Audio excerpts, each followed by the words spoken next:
নোয়াখালী না রাজশাহী, রংপুর নাকি সিলেট, ঢাকাও তো কম যায় না। তবে সবচাইতে বেশি আলোচনা বোধ হয় দুইটা দল নিয়ে। খুব স্বাভাবিকভাবেই প্রথমবার অংশগ্রহণ করা নোয়াখালী, এই দলটাকে নিয়ে মানুষের এক্সাইটমেন্ট বেশি, বিশেষ করে নোয়াখালীর মানুষের। সেটা থাকবে খুবই স্বাভাবিক।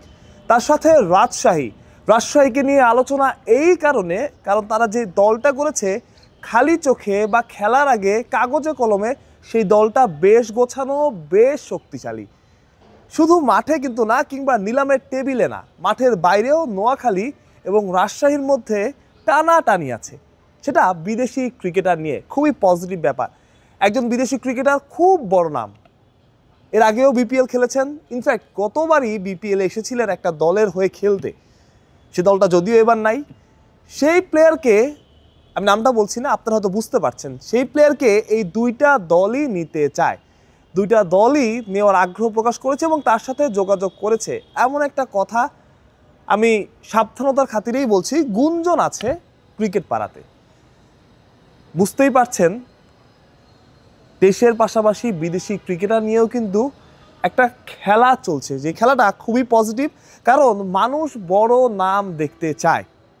বড় নাম দেখতে চাই এই কারণে, কারণ ফ্র্যাঞ্চাইজি ক্রিকেটের সবচাইতে বড় এক্সাইটমেন্ট, সবচাইতে বড় মজা, সবচাইতে বেশি ফেম এই বড় নামের কারণে। কে খেলে নাই বিপিএলে? এভরি ভিলিয়ার্সের কথা বলবেন, ব্র্যান্ডন ম্যাককালামের কথা বলবেন, ডেভিড ওয়ার্নার, স্টিভেন স্মিথ, সবাই খেলে গেছেন, জেসন রয়, সবাই খেলেছেন। সেই বিপিএলকে এই রকম স্টারহীন মেয়ারমেরা কেউই দেখতে চায় না। সুতরাং দলগুলোও চাচ্ছে বড় প্লেয়ার আনতে, এবং বড় প্লেয়ার যারা অ্যাভেলেবেল আছে, খুব বেশি প্লেয়ার অ্যাভেলেবেল আছে সেটা বলাও যায় না, কারণ বিপিএলের নির্দিষ্ট কোনো তারিখ নাই।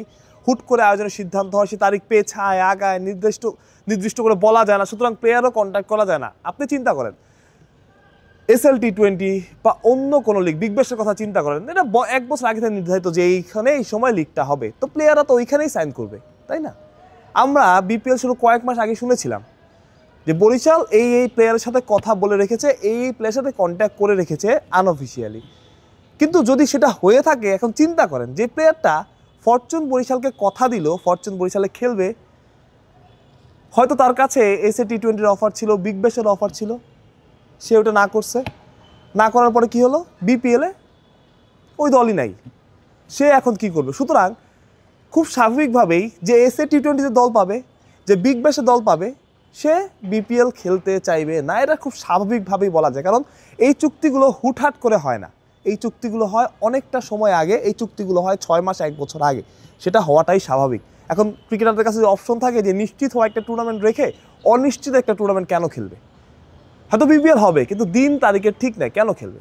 সুতরাং সেটাই বলছিলাম যে অ্যাভেলেবেল খুব বেশি প্লেয়ার নাই, ফ্র্যাঞ্চাইজিগুলো চাইলেও খুব বেশি প্লেয়ার আনতে পারবে না। তবে যে কজন প্লেয়ার অ্যাভেলেবেল আছে, যে কজন প্লেয়ার খেলতে ইচ্ছুক, তাদের নিয়ে কিন্তু টানাটানি শুরু হয়েছে। এটা আপনি আগেও দেখেছেন। কুশল মেন্ডিস, যাকে নিতে চেয়েছিল সিলেট, এবং সিলেট তার সাথে কথাও এগিয়েছিল, কিন্তু মাঝখান দিয়ে নোয়াখালী কিন্তু কুশলকে নিয়ে রেখেছে। এবং আমি জানতে পেরেছি যে মোটা অর্থের বিনিময়ে, এবং অনেক রকম গুজব ফেসবুকে আছে, অনেক রকম গুজব সোশ্যাল মিডিয়া আছে, ততটা না হলেও প্রতি ম্যাচ প্রতি তাকে মোটা একটা অঙ্কের টাকা কুশলের জন্য নোয়াখালীকে গুনতে হবে। নোয়াখালী জনসন চান্সকেও নিয়েছে, এবং সব মিলিয়ে ব্যালেন্স একটা সাইড। আপনি সোহানের কথা বলতে পারেন, আপনি বেস প্রাইজে কেন, আপনি জাকের আলীকে নিয়ে যতই কথা বলেন, কিন্তু ঘরোয়া ক্রিকেটে বিপিএলের মতো টুর্নামেন্টে জাকের আলী অনেক ইফেক্টিভ হতে পারবে। এখানে তো জাসপ্রীত বুমরা এসে বল করবে না। জাকের আলী অনেক কিন্তু ঘরোয়া ক্রিকেট ভালোই খেলেন, সেটা আবাহনীর হয়ে হোক কিংবা বিপিএলে হোক। বিপিএল থেকে তো তার উত্থান। আপনি মাহিদুল অঙ্কনকে, আপনার মিডল অর্ডার একজন ব্যাটসম্যান প্রয়োজন হবে, আপনি অঙ্কনকে নিয়েছেন, অঙ্কনও কিন্তু নিজের কাজটা করে দিতে পারে। আপনার সৌম্য সরকার আছেন, যিনি একাই ম্যাচ শেষ করে দিতে পারেন। আপনার হাসান মাহমুদ আছেন। সুতরাং এই দলটা কিন্তু দুর্দান্ত ফাইট দেওয়ার মতো একটা দল হয়েছে, এবং তারাও লাকি যে ড্রাফট থেকে তারা খুব কম প্রাইজে, খুবই বেস প্রাইজে দুইজন দেশি ক্রিকেটার জাকের আলী অনেক এবং মাহিদুল অঙ্কনকে পেয়ে গেছেন। আরও অনেক ক্রিকেটার নাম আমি বলতে পারি। অনেক ক্রিকেটার আছেন যারা নোয়াখালীকে সার্ভিস দিতেন, এবং অনেক ক্রিকেটারের সাথে তারা কথা বলছেন দলে ফেরানোর জন্য, এবং তারা তাদের দলে ফেরাতেও বেশ আগ্রহী, তারা বেশ চেষ্টা করে যাচ্ছেন। সেটা ব্র্যান্ড অ্যাম্বাসেডর হোক, মাঠের বাইরের কথা বলি, ব্র্যান্ড অ্যাম্বাসেডর হোক, গানে হোক, জার্সিতে হোক, লোগোতে হোক, সব জায়গাতেই নোয়াখালী নতুনত্ব রাখার চেষ্টা করছে, এটা পজিটিভ দিক। রাজশাহীর কথা বলতে হয়, একটা ক্রেডিট দিতে হয় হান্নান সরকারকে। হান্নান ভাইয়ের সাথে কালকে কথা বলছিলেন এবং তিনি যেভাবে চিন্তা করেছেন খুব কম মানুষ সেভাবে চিন্তা করে। আমি ডানহাতি ব্যাটার কোন দেশি খেলাবো, বাহাতি ব্যাটার দেশি খেলাবো কিনা, বাহাতি ব্যাটার বাহির থেকে খেলাবো কিনা, ডানহাতি ব্যাটার দেশি খেলাবো কিনা, এইরকম অনেক রকম চিন্তা ভাবনা করে তারা দলটা করেছে এবং দুর্দান্ত একটা দল হয়েছে। আপনি যদি কম্বিনেশন দেখেন, তরুণ ক্রিকেটার আছেন, সাকলাইনকে তারা নিয়েছেন, মুশফিকুর রহিম সেখানে আছেন, শান্ত আছেন, তানজিদ তামিম আছেন, বিদেশি ক্রিকেটার তালাত আছেন। তো সব কিছু মিলিয়ে আমি যেটা বলতে যাচ্ছি যে এই দুইটা দল পুরোপুরি নিজেদের মধ্যে, আপনারা হয়তো এই ফাইটটা খুব জমতো না যদি বরিশাল এবং নোয়াখালী থাকতো, দুই দলের মধ্যে লড়াইটা জমতো, ফ্যানদের মধ্যে আলোচনা হতো, সব কিছুই খুব অনেক জমজমাট হতো।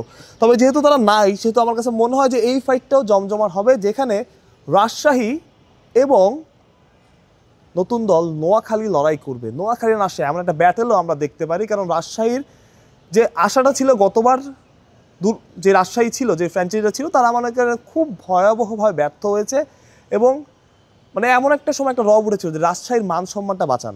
রাজশাহী তো আসলে এরকম না। রাজশাহী বিপিএল যতবার এর আগে খেলেছে, সেটা দুরন্ত রাজশাহী হোক বা কিংবা তার পরের দলগুলো হোক, শতবারই ডমিনেট করে খেলার চেষ্টা করেছে। সেই দলটা গতবার একরকম লজ্জায় ডুবেছে, এটা ফ্র্যাঞ্চাইজির কারণে, আর কারো কারণে না। সুতরাং এবার রাজশাহী দলটা ভালো হয়েছে এবং রাজশাহীবাসীরও সেই প্রত্যাশা যে রাজশাহী দলটা ভালো খেলবে, কম্প্যাক্ট ক্রিকেট খেলবে এবং তেমন দলই আসলে হয়েছে। আপনি ঢাকাকেও ফেলে দিতে পারবেন না। তাসকিন আহমেদ সেখানে আছেন, সাইফ হাসান সেখানে আছেন, দেশি বিদেশি অনেক তারকা আনার চেষ্টা করছে ঢাকা ক্যাপিটালস এবং টিমটাও কিন্তু তাদের ভালো হয়েছে। সাব্বির রহমান, নাসির হোসেন একই দলে, তাদের শুধুমাত্র মাঠে না, মাঠের বাইরে দর্শকদের যে আমেজ, সেটাও বহুগুণ বাড়িয়ে তুলবেন এই দুই ক্রিকেটার। একটা হলো সাব্বির থাকলে, আপনি সাব্বিরকে যতই কথা বলেন, সাব্বিরের ফর্ম নাই, সাব্বির রান করতে পারতেছে না, বা দিন শেষে সাব্বির রহমান আপনাকে টি-20-তে যেভাবে সার্ভিস দিবে, অন্য অনেক ক্রিকেটার সেটা দিতে পারবেন না। আপনি নাসির হোসেনের কথা চিন্তা করেন, 3 dimensional cricketer, batting, bowling, fielding এখনও 3 জায়গায় সমানভাবে ইফেক্টিভ। নাসির যেটা পারবেন, নাসির যেটা করতে পারবেন, নাসির আসলে সেটাই করবেন। দুর্দান্ত একটা দল হয়েছে ঢাকারও এবং ঢাকা প্রতিবারের মতোই সেই ফাইটটা দেওয়ার চেষ্টা করবে এবং বিদেশি ক্রিকেটার আপনি যদি বলেন, সাইফুদ্দিনের কথা যদি আপনি বলেন, সব কিছুতেই ঢাকা সেই প্রফেশনালিজম মেনটেন করার চেষ্টা করেছে। রংপুরের কথা না বললেই না, রংপুর রাইডার্স প্রতিবারই আসলে রংপুরের কাছে আশাও থাকে বেশি এবং সে আশা পূরণও করার চেষ্টা করে। আপনি গতবারের কথা চিন্তা করেন, এক ম্যাচের জন্য রাসেল, টিম ডেভিডকে এনে খেলার মোড়টাই ঘুরিয়ে দিয়েছিল। হয়তো রংপুর জিততে পারে নাই, বাট বিপিএলে যে হাইপ, বিপিএল থেকে যেটা মানুষ চায়, সেটা কিন্তু তারা করেছে। অ্যাজ ওয়েল এস এই ড্রাফটে ইশতিয়াক ভাই যেটা করেছেন, সেটাকে আসলে মহৎ বলা ছাড়া কোনো রকম উপায় নেই। কারণ মাহমুদুল্লাহ রিয়াদ আনসোল্ডই হয়তো তিনি থাকতেন, বাট যেভাবে ওইখান থেকে রিয়াদকে নিয়ে নেওয়া এবং ওই বেস প্রাইজেই, সেটা আসলে অনেক বড় একটা ব্যাপার। আশা করি রিয়াদ, লিটন, আমি শুধু দেশি ক্রিকেটারের কথাই বলি, বিদেশি ক্রিকেটার তো অনেক আসবেন, সোহান, তারা নিরাশ করবেন না। রিয়াদ সব কিছুর জবাব মাঠেই দেবেন। সিলেটও দারুণ একটা টিম হয়েছে, সিলেটকে নিয়ে আলাদাভাবে আসলে আলোচনা করার কিছু নয়। তবে সিলেটের যারা আছে এই দায়িত্বে ক্রিকেটার হিসেবে, তারা ক্রিকেটারদের নিয়েই কাজ করে, সুতরাং তারা বুঝবেন আসলে কোথায় কোন ক্রিকেটার কেন প্রয়োজন। সব মিলিয়ে 4-5টা দল একদম কম্প্যাক্ট হয়েছে, যারা আসলে লড়াই করতে পারে। ইভেন চট্টগ্রাম যে কাউকে হারিয়ে দিতে পারে হয়তোবা, নাইম শেখ সেখানে আছেন কিংবা অন্য যারা আছেন হয়তোবা, বাট 4-5টা দল খুবই কম্প্যাক্ট হয়েছে এবং 4-5টা দল এবারে বিপিএলটা আসলে আমার কাছে মনে হয়, যদি অন্য কোনো ইস্যু না থাকে, মাঠে যদি গোছালো হয় সব কিছু, মাঠের বাইরে মাঠের ক্রিকেটে দারুণ একটা লড়াই হবে। বাহরুষ প্রত্যয়, বিডি ক্রিক টাইম।